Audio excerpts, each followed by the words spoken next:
Hi, இன்றைக்கி நம்ம என்ன பார்க்க போகிறோன்னா, சாதாரண ஒரு தேங்காய் எண்ணெயை ஹேர் க்ரோத்துக்கு தேவையான சில இன்க்ரீடியன்ட்ஸ்லாம் சேர்த்து ஹேர் க்ரோத் ஹேர் ஆயிலாக நான் செய்ய போகிறேன்.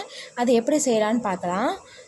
இந்த ஹேர் ஆயில் நான் ரெடி பண்ணுறதுக்காக சுத்தமான தேங்காய் எண்ணெயில் 8 இன்க்ரீடியன்ட்ஸ் சேர்த்து நான் அந்த ஹேர் ஆயிலாக ரெடி பண்ணியிருக்கேன். 8 இன்க்ரீடியன்ட்ஸ் என்னென்னலாம் பார்க்குறதுக்கு முன்னாடி ஒரு சின்ன கதை உங்ககிட்ட சொல்ல போகிறேன். என் லைஃப்பில் நடந்த கதையை பற்றி தான் உங்ககிட்ட நான் ஷேர் பண்ணிக்க போகிறேன். என் லைஃப்பில் நடந்த ஸ்வீட் மெமரியில் அதில் ஒரு மெமரியை தான் இப்போ நான் சொல்ல போகிறேன். நான் 3rd ஸ்டாண்டர்ட் படிக்கும் போது என்னையும் தம்பியும் டெய்லியும் காலையில் டைம் வந்து அப்பா தான் ஸ்கூலில் விட்டுட்டு போவார். சாயந்தர டைம் வந்து அம்மா வந்து கூட்டிகிட்டு வருவாங்க. காலையில் வேலைக்கு போகும்போது அப்படியே ஸ்கூல்கிட்ட கொண்டு போய் அப்பா வந்து என்னையும் தம்பியும் கொண்டு போய் விட்டுட்டு வந்துடுவார். சைக்கிளில் தான் கூட்டிகிட்டு போவார். ஒரு தடவை மழை காலன்றனால அங்கே ஸ்கூலுக்கு போகிற வழியிலலாம் வந்து ரோடு வந்து சேரும் சகஜமாக தான் இருக்கும். குழி பள்ளத்தாக்கு இந்த மாதிரி தான் இருக்கும். வாய்க்காலும் பக்கத்துலேயே இருக்கும். ஆனால் போகிற வழியெல்லாம் அழகாக இருக்கும் பார்க்குறதுக்கு. ரோடு சரியில்லைனாலும் சுற்றியும் வயல்வெளியாக இருக்கும். நல்லா இருக்கும், பார்க்குறதுக்கே ரொம்ப அழகான இடமா இருக்கும். அது மழை காலன்றதுனால அந்த ரோடு வந்து சரியில்லாமல் இருந்துச்சு. அங்கங்கே குழியில் வந்து சேற்று தண்ணி தேங்கி நின்றுட்டு அந்த மாதிரி தான் அந்த ரோடு இருந்துச்சு. ஒரு தடவை அப்பா ஸ்கூல் கூட்டிகிட்டு போகிற வழியில் அந்த குழி நிறைஞ்ச அந்த சேற்று தண்ணியில் சைக்கிள் டயர் உள்ளே இறங்குனதுனால அப்பா கொஞ்சம் தடுமாறிட்டார். அதனால தம்பி வந்து கெட்டியாக பிடிச்சிக்கிட்டான். ஆனால் நான் வந்து கீழே விழுந்துட்டேன். கீழே விழுந்ததில் கீழே இருக்கிற சேறு தண்ணியெல்லாம் ட்ரெஸ் எல்லாம் ஆயிடுச்சு. என் ட்ரெஸ் எல்லாம் சேராக இருந்துச்சு. அப்பா என்னை பக்கத்துலேயே தான் வாய்க்கால் என்னை கூட்டிகிட்டு போய் என்னோடய துணியெல்லாம் நல்லா க்ளீன் பண்ணிவிட்டு அந்த சேரெல்லாம் தண்ணியில் நல்லா அலசி வாய்க்கால் தண்ணியில் அலசி புழிஞ்சி எடுத்து மறுபடியும் என்னை கொண்டு போய் ஸ்கூலில் விட்டுட்டு வந்தார்.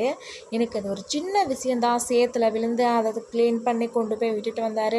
இது சின்ன விஷயந்தான். இருந்தாலுமே என் லைஃப்பில் 8 வயசில் எனக்கு நடந்த விஷயம் இன்னும் மறக்கலை.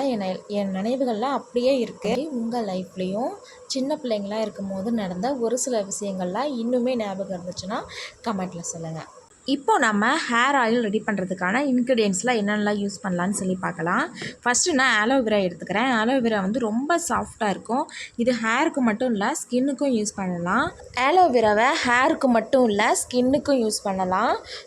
ஹேருக்கு இது எப்படி யூஸ் ஆகுதுன்னா, ஹேரோட ஸ்மூத்னஸை வந்து எடுத்து கொடுக்கும். ஹேர் ட்ரைனஸை போக்கிட்டு ஹேர் ஸ்மூத்தாக இருக்கிறதுக்காக ஆலோவேரா யூஸ் ஆகுது.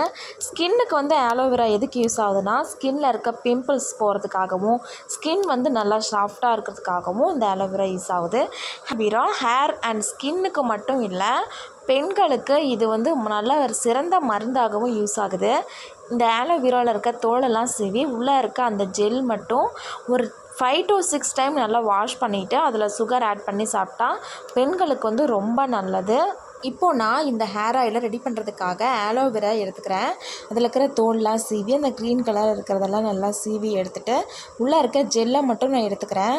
ஜெல்லெல்லாம் நல்லா க்ளீன் பண்ணி நல்லா எடுத்ததுக்கப்புறம் இதை ஒரு மிக்ஸி ஜாரில் போட்டு நல்லா ஸ்மூத்தாக அரைச்சி எடுத்துக்கலாம். ஆலோவேராவை ரொம்ப நேரம் மிக்சியில் போட்டு அரைக்கணும்னு அவசியம் இல்லை. ஒரு நிமிஷம் போதும், நல்லா நைஸாக அரைஞ்சிரும். நல்லா நைஸாக அரைச்சதுக்கப்புறம் ஒரு பாத்திரத்தில் இதை மாற்றிக்கலாம்.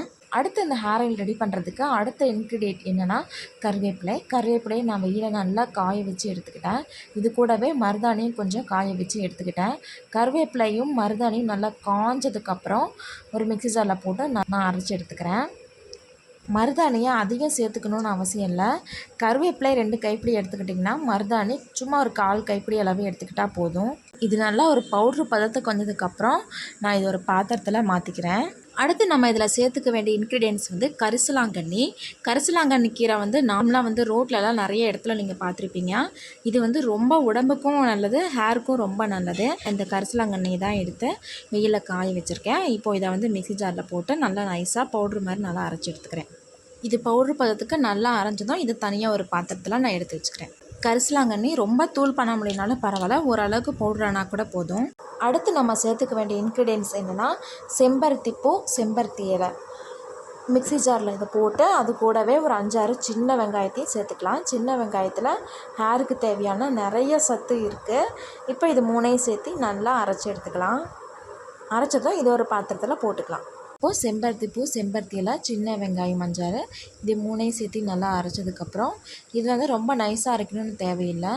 சும்மா ஓரளவுக்கு அரைஞ்சால் போதும். அரைஞ்சதுக்கப்புறம் இதை நல்லா சின்னதாக உருண்டை பிடிச்சி வச்சுக்கோங்க. இது வழுவழுப்பாக இருக்கிறதுனால நீங்கள் உருண்டை பிடிச்சி வச்சிங்கன்னா ஒவ்வொரு பீஸாக நீங்கள் வந்து எண்ணெயில் போட்டு காய வைக்கிறதுக்கும் உதவியாக இருக்கும். அடுத்து நம்ம சேர்த்துக்க வேண்டிய இன்க்ரீடியன்ட்ஸ் வெந்தயம் வந்து ஒரு மிக்ஸி ஜாரில் போட்டு வெந்தயத்தை வந்து நல்லா குறைன்னு நல்லா அரைச்சி எடுத்துக்கலாம். அரைச்சதும் இதை ஒரு பாத்திரத்தில் போட்டுக்கலாம். வெந்தயத்தில் வழுவழுப்பு தன்மை இருக்குது. இது வந்து ஹேரை ரொம்ப ஸ்மூத்தாக வச்சுக்கிறதுக்கு உதவி பண்ணும். இப்போது அடுப்பை ஆன் பண்ணி ஒரு பாத்திரத்தில் தேங்காய் எண்ணெயை சேர்த்துக்கலாம். சுத்தமான தேங்காய் எண்ணெயை சேர்த்துக்கலாம். நமக்கு தேவையான அளவு தேங்காய் எண்ணெயை சேர்த்துக்கலாம். நான் 6 லிட்டர் தேங்காய் எண்ணெயை சேர்த்துக்கிறேன். தேங்காய் எண்ணெய் கொஞ்சம் நல்லா சூடாக நல்லா கொதிக்கிற ஸ்டேஜ் வந்ததும் அரைச்சி வச்சு அந்த செம்பருத்தி பூ செம்பருத்தி இலையெல்லாம் அரைச்சி உருண்டை பிடிச்சி வச்சுருந்தோம் இல்லையா, அதை வந்து ஒரு 4-5 பீஸ் வந்து அந்த 6 லிட்டர் தேங்காய் எண்ணெயில் போட்டுக்கோங்க. எண்ணெய் நல்லா காயிற ஸ்டேஜில் போட்டுக்கோங்க.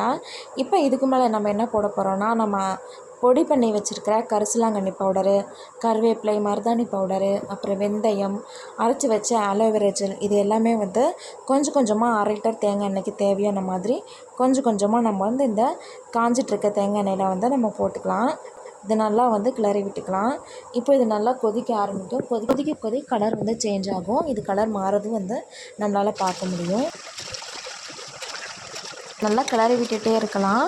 ஏன்னா வந்து இதை அரைச்சி வச்சதெல்லாம் வந்து அடியில் வந்து பாத்திரத்தில் ஒட்டி பிசுன்னு அடி பிடிக்கிறதுக்கு வாய்ப்பு இருக்குது. அதனால் அப்பப்போ கிளறி விட்டுகிட்டே இருக்கணும்.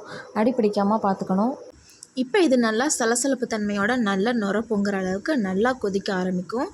இந்த டைமில் தான் தீயறதுக்கு அதிகமான வாய்ப்பு இருக்குது. தீய விடாமல் நல்லா கரண்டி விட்டுகிட்டே இருக்கணும். சலசலப்பு தன்மை குறையிற ஸ்டேஜில் வந்து நம்ம அடுப்பை ஆஃப் பண்ணிடலாம்.